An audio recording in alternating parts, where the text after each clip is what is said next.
Hi my loves, in this reading we will going to have the current energy of your person. Let's see.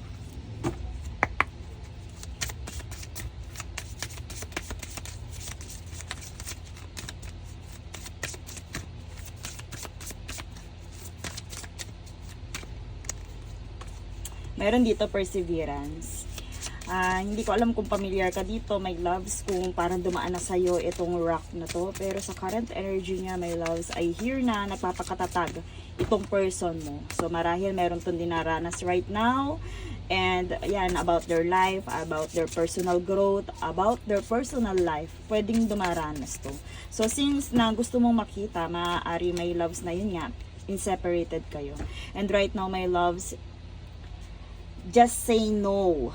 Para talaga tong naghihintay ng confirmation. Pwede my loves ito, yung just say no na to. Pwede hinihintayin niya to coming from you. Okay? Kasi dito my loves, affected dito yung life niya mismo as a whole. Pwede din na meron kayong anak dahil may lumitaw dito na life. May lumitaw dito na life my loves. So kung makikita mo may meron siya ang bata, pwede ito ay umaasa din my loves na magkaroon pa ng rebirth, or yung pagsaka si rebirth my loves, another chance. So I hear my loves na kumbaga ito yung current energy niya, ito din yung iniisip niya. And dito pwede napapaisip din to my loves kung parang sa pagpapakatatag niya, minsan parang bigla din papasok sa isip niya yung doubt na what if hindi na talaga, what if sukuan ko na. So may mga pagkakataon my loves na ganyan yung pumapasok sa isip ng person mo. Pero one thing is for sure, pilit tong nagpapakatatag, hopeful, andun yung perseverance my loves para dito sa rebirth, sa growth. Pwede din mismo sa life niya itself. And also, kung meron nga kayong anak, pwede dahil sa anak. And dito my loves, there is something na parang pinag-usapan ninyo before, na parang inig-negotiate niya. Tinry niyang i-negotiate before. And ngayon, nagkakaroon siya ng doubt. Napapaisip siya. Nagkakaroon siya ng speculation, my loves, na what if no na talaga? What if hanggang dito na lang?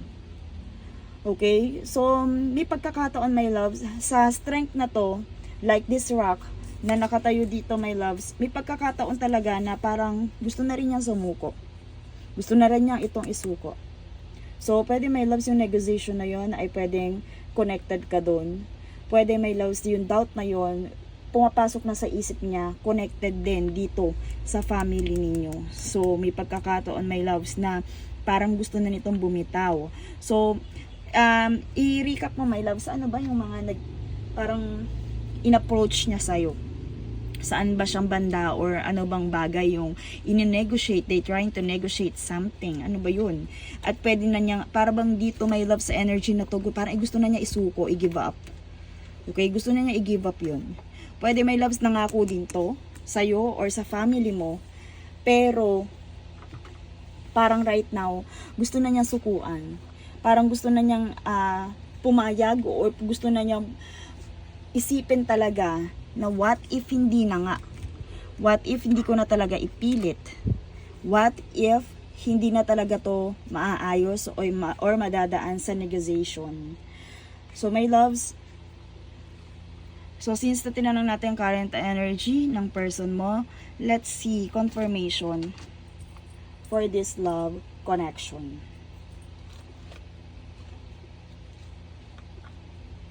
Confirmation.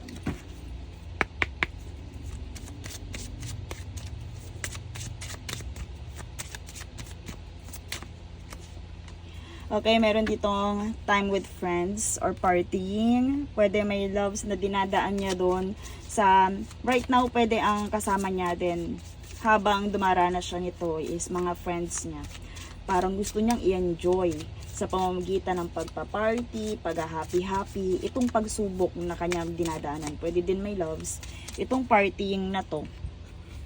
Pwede may loves, ito yung nagpapatatag sa kanya right now.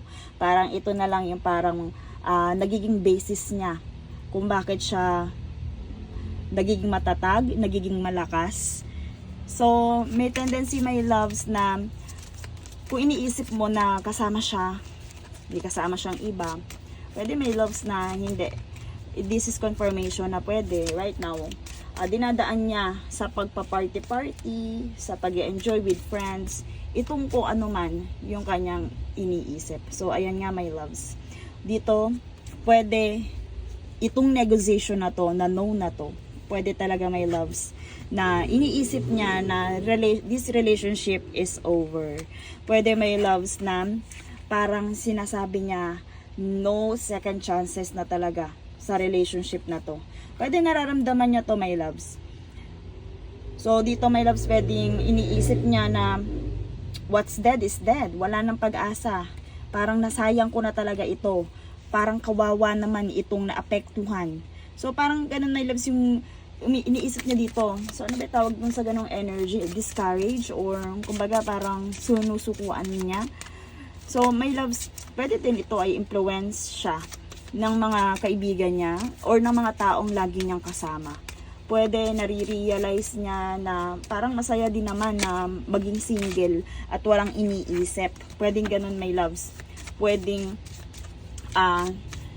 naiisip niyang isuko ito para yakapin or i-embrace yung tunay niyang, yung current niyang pamumuhay o yung kung ano yung sabihin natin daily routine niya, kung ano yung buhay na meron siya right now. And grounding. So, I hear dito, andyan ulit yung rock So, napakalaki ng significance ng rock dito sa person na to. And double confirmation with the growth and endurance. So, I hear my loves, even na pumapasok na niya sa isip niya yung no na to. Pwede my loves, itong just say no, para sa'yo din to. Andun pa rin yung performance or pagpapakita ng, sabihin natin, pagpapakita sa kanya or pagpo-project niya ng growth. Okay? Pwedeng sa'yo niya gustong patunayan to, yung endurance na to, na parang iniisip niya kaya niyang lagpasan itong pagsubok na kanyang kinakaharap right now. Or yung sabihin natin, kung ano man yung kanyang challenges right now, parang nagpapakatatag to my loves with this growth. Iniisip niya na iyon ay pagsubok lamang. Pero my loves, dun nga sa relationship niyo, maaaring relationship niyo dito kasi nandito ni Death card.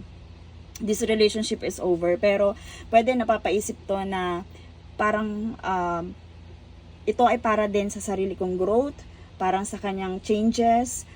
Pwede may loves na parang hindi niya usuko yung kanyang buhay para dito sa naging challenges niya.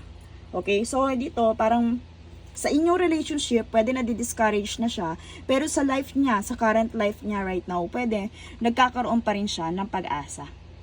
Okay, let's see. Message from this person.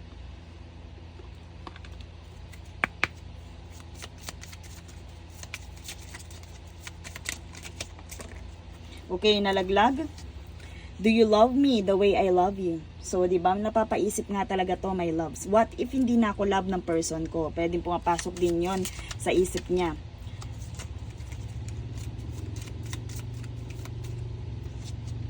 I need you to help me, my loves. So, ikaw nare-resonate mo ba? Yung message sa'yo ng person na yan, I need you to help me. So, nandun talaga yung pagkakataon na parang sabihin natin, lumalaban itong person mo. Pero, alam niya sa sarili niyang kailangan ka niya. Okay, let's see more message from this person.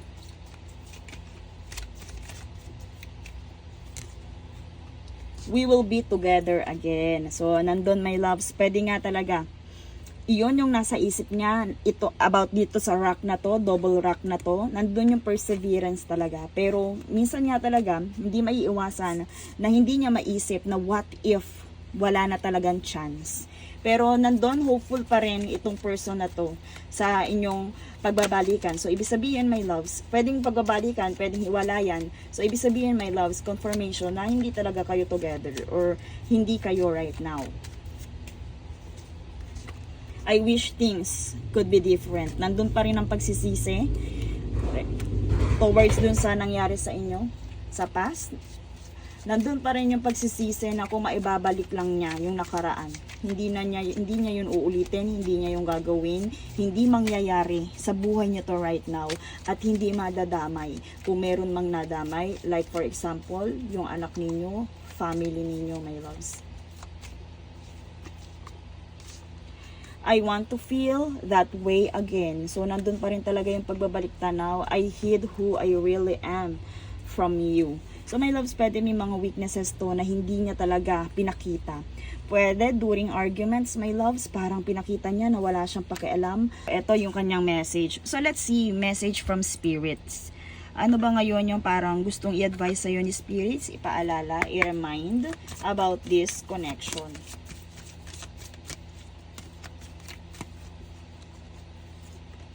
Confusion. All seekers of truth experience confusion. So, ask the divine to provide the answers you need. Pwede, my loves, confused din yung person mo right now. Pwede din, my loves, ikaw. So, dito, my loves, nagkakaroon kayo ng confusion kung mahal ko pa ba yung taong to? Or magkakabalikan pa ba kami? Or kami ba talaga para sa isa't isa? So, spirits are telling you and reminding you that lahat ng seekers or kumbaga lahat ng genuine connection ay na-experience itong confusion.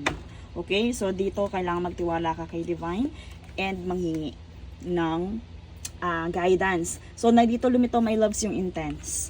Andito yung intense natin. The intensity of a true soul connection includes great heights and great lows. Pwede, my loves, kung hindi nyo pa nararanasan itong experiences na to sa inyong love connection right now, pwede, my loves, na nandun nga, ito nga talaga yung parang sobrang nakapanakit, sobrang nag-cause ng damage. So, dito, my loves, pwede na confirmation from spirits na ito ay true soul connection.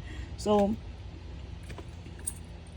ano pa, yung pwede nating, okay, so, habang sinashuffle natin ang card, isipin mo, my loves, what is your biggest question? And let's see kung ano ang answer ni spirits. Habang sinashuffle natin ang card, let's see, what is your biggest question? Okay. Helpful people. Dito, my loves, pwede kayo maayos. Pwedeng malagpasan yung pagsubok na to sa pamamagitan ng mga taong nakapaligid sa inyo. Pwede, my loves, yun yung mga taong mapagkakatiwalaan ninyo. Pwede, my loves, yun nga, ito yung sa kasama niya right now sa partying. Pwede, my loves, doon talaga sa mga mutuals ninyo. Pwede kayong magpatulong, my loves. Pwedeng ito, sila ang maging susi para magkaayos kayo. Pwede din, my loves, na ito din yung makatulong sa person mo, yung mga taong nasa paligid niya. So, my loves, ipag-pray nyo na dumating sa inyo itong mga taong to, mapagkakatiwalaan, at hindi yung magiging konsentidor para tuluyang maghiwalay or tuluyang hindi na makusurvive itong inyong love connection. Okay? And that's all for this reading. Thank you so much and see you in my next one.